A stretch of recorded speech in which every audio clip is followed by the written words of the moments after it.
No dia 5 de julho, a Marinha do Brasil ativou o primeiro esquadrão de aeronaves remotamente pilotadas, na Base Aérea Naval de São Pedro da Aldeia, no Rio de Janeiro.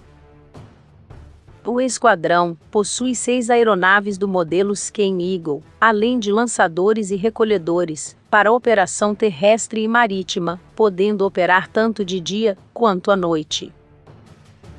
As aeronaves terão múltiplas funções. Vão ser utilizadas em controle do tráfego naval, inspeção naval, prevenção de ilícitos, monitoramento de desastres e em operações de socorro no mar. A aeronave tem alcance de aproximadamente 100 km e autonomia de 20 horas. Esse primeiro esquadrão, com aeronaves de pequeno porte, será fundamental para o desenvolvimento de uma doutrina operacional para uso de drones pela Marinha do Brasil.